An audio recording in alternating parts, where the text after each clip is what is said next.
कि अगर गुरु नहीं होते तो भगवान का परिचय हमको कौन कराता।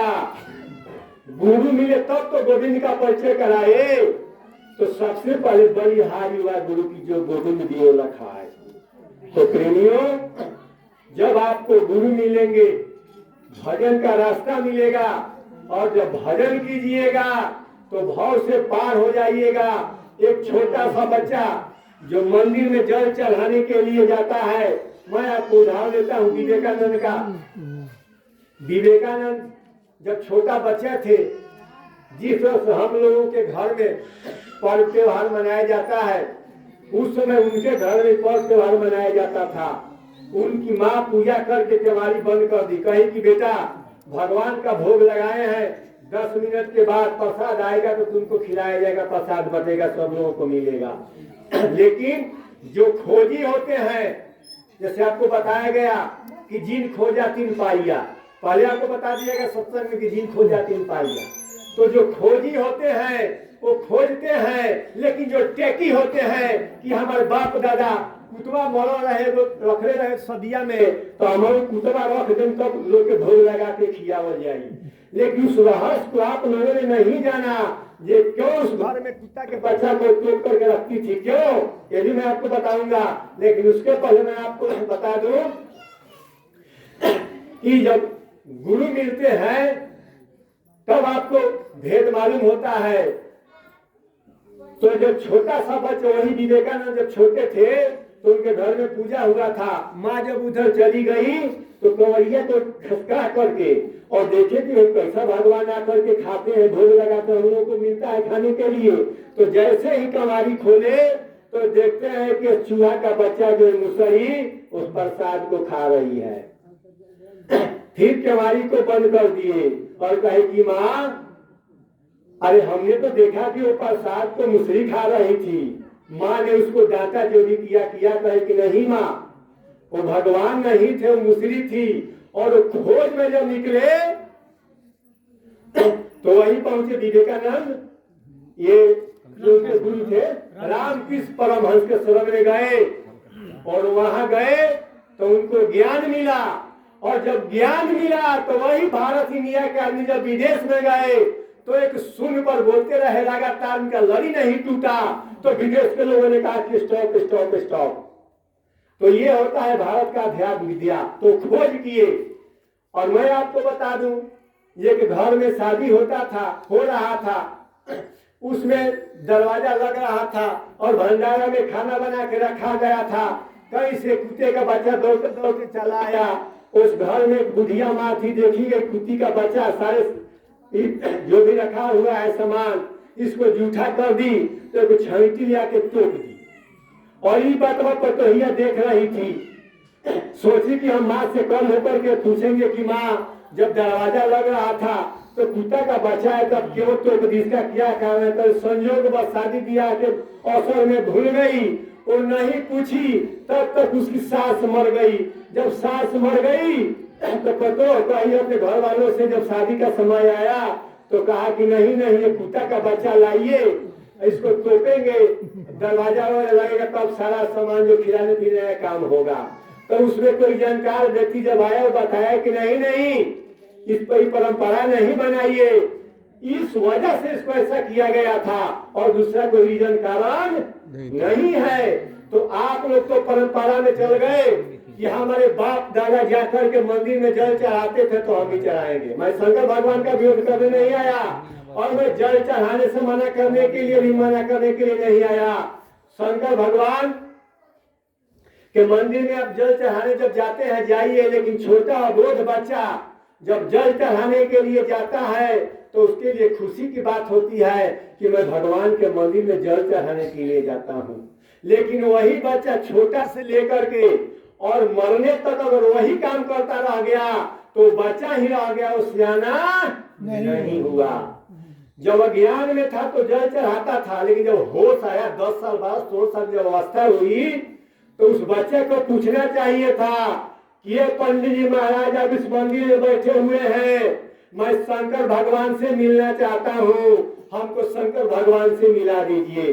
ये मेरी आवाज जहां तक जा रही है या जितने भी लोग यहाँ पर बैठे हुए हैं, आप लोगों ने कभी जाकर के पूछा वहां पर कि ये पंडित जी महाराज हम शंकर भगवान से मिलना चाहते हैं, हमको रास्ता बताइए? आप लोगों ने नहीं पूछा।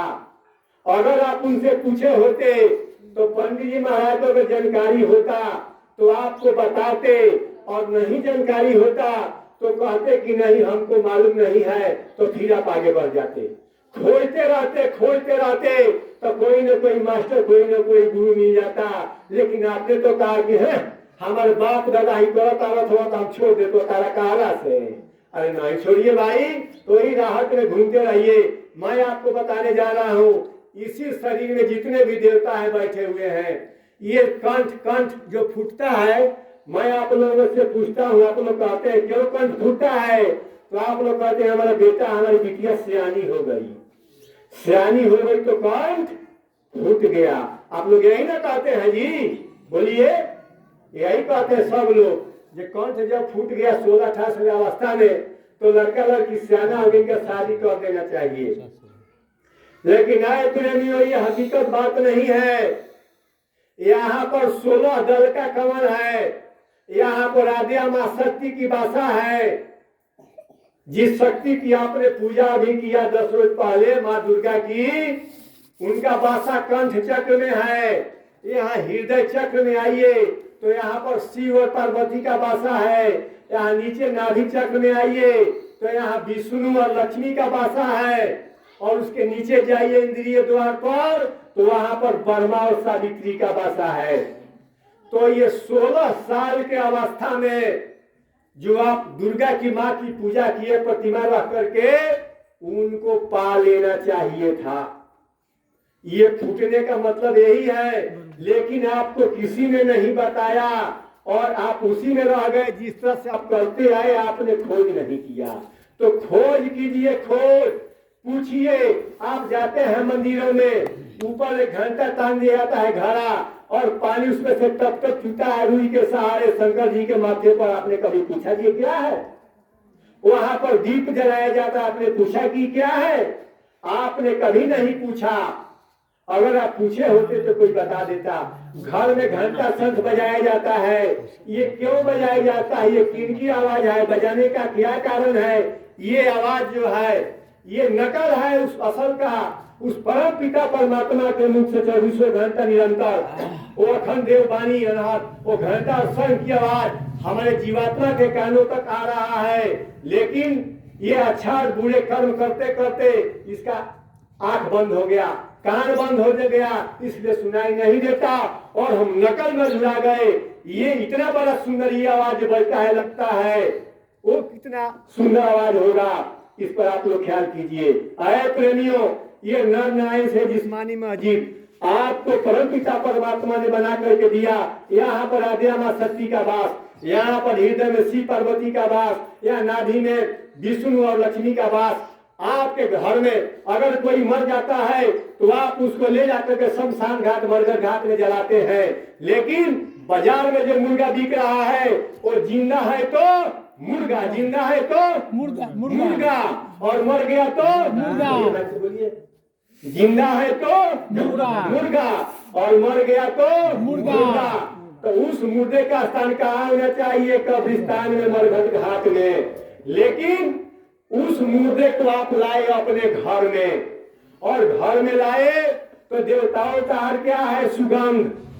सुगंध वो भी गंधे है, तो प्रेत का गंध है जो दारू से, शराब से, मीट से, मछली से जो निकलता है वो दुर्गंध है। वो भूत प्रेत का आहार है। भूत प्रेत लिंग जो 17 तत्व में सुगंध का आहार है। तो आपने अपने घर में ला करके, मैं आपसे पूछता हूँ कि एक अगर गिद्ध, अभी तो गिद्ध का समाप्ति होगा, सालों गिद्ध का अंडा खा गए, प्रकृति का संतुलन बिगड़ गया। आज के जो 60 साल 70 साल के अगर आपके कोई व्यक्ति आपके घर में होंगे, उनसे पूछिएगा कि अगर कोई गिद्ध किसी के घर पर अनजाने में बैठ जाता था तो पंडित जी को बुलाते थे, काशी का विद्वान बुलाते थे, विद्वान कहते थे कि आपका घर अब पवित्र हो गया, इसमें मनुष्य के रहने लायक नहीं रहा। तो घर वाले कहते थे कि हे पंडित जी, इतना पैसा खर्चा करके घर बनवाए हैं और जमीन भी नहीं है, हम अब क्या करें। तो पंडित जी कहते थे कि सुनो, घी तो बैठ गया, पवित्र हो गया, तुमको कराना पड़ेगा जाप। तो जाप करवाना पड़ता था, बनारस के विद्वान को बुला करके आप 1 सप्ताह 15 दिन, तब जा करके आप उस घर में रहते थे। लेकिन मेरे प्रेमी भाई बहनों, जहां तक मेरी आवाज आ रही है, एक गिद्ध के बैठने से वो घर आपका पवित्र हो गया। जबकि गिद्ध है क्या है, मांसाहारी है, मांसाहारी। वो केवल मांस खाता है, मछली नहीं खाता है। और मांस में भी उसका नियम है पक्षी का कि मरे हुए जानवर का मांस खाएगा। प्रकृति का संतुलन बनाए रखता था, उसको आप लोगों ने खा गया। उसके बैठने से आपका घर पवित्र हो जाता है।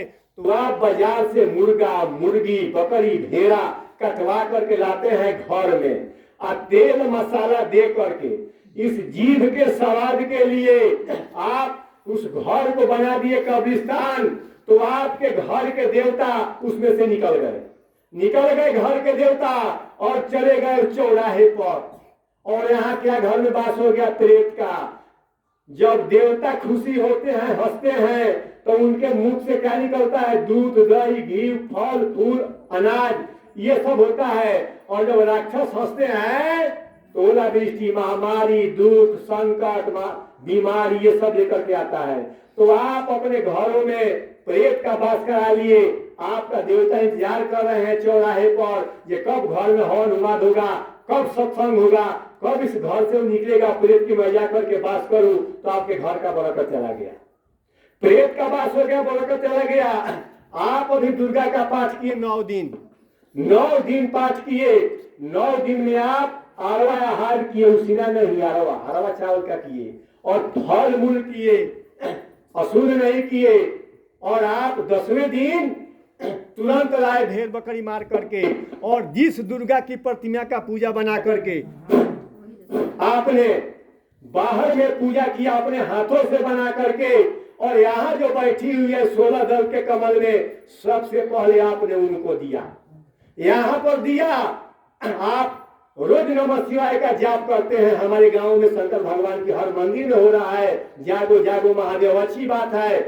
लेकिन आपको महादेव ने कहा कि बेगुनाह जीवों को काट करके अपना हार बनाओ, और जहाँ बैठा हूं आपके हृदय चक्र में अपने पत्नी के साथ में, और हमको खिलाओ, कभी नहीं कहा। लेकिन आपने लाया वहां ओम नमः शिवाय कहा, और बाजार में क्या करते हैं कि 1 महीना बोल बम, 11 महीना तौल कम, 11 महीना कम तौल लिया और 1 महीना बोल बम में लेकर सजा दीजिए। सधने वाला नहीं है। तो यहाँ पर शिव और पार्वती का वासा है, आपने बाहर में तो पूजा किया और यहाँ दे दिया। आप सब खुश होंगे? नहीं होंगे। उसके बाद आप विष्णु भगवान और लक्ष्मी, जो पैसा धन के लिए भी पूजा होगा दिवाली के दिन, उनका वासा यहाँ पर है नाभि चक्र में, आपने उनको दिया। आपने इस नर नारायणी शरीर, जिस्मानी मस्जिद को और मंदिर को, देवताओं के रहने के स्थान को आपने बना दिया और पवित्र, और मिट्टी और अपने हाथ से बनाए हुए को लिए इतना पाक पवित्र रखते हैं। यार इसको पाक पवित्र रखिए, तब जाकर के दुर्गा का भी दर्शन होगा, शंकर भगवान का भी दर्शन होगा, और लक्ष्मी और विष्णु का भी दर्शन होगा। वो रास्ता बताएंगे महात्मा भजन के द्वारा। तो महात्मा यही आपको बात बताते हैं, दूसरा कोई बात नहीं बताते। लेकिन शाकाहारी रहना होगा। अगर शाकाहारी नहीं रहिएगा तब तक कोई काम बनने वाला नहीं है। इसलिए प्रेमियों, हमारे गुरु महाराज जी बराबर कहा करते थे कि आप शाकाहारी रहिए। और ये जय गुरुदेव नाम का परीक्षा, अगर आप एक बार किसी का परीक्षा ले लिए तो बार बार परीक्षा नहीं लिया जाता है। जैसे आप बताए कि जय किसी कोई संकट आए तो जय गुरुदेव नाम से सुदर्शन वर्ग अच्छा करेगा, तो आपको शाकाहारी भी रहना होगा। ये नहीं कि बेगुनाह जीवों को काट करके अपने भक्षण बनाते रहिए, जय गुरुदेव नाम रखते रहिए, कल्याण नहीं होगा। मैं आपको कह रहा हूं शाकाहारी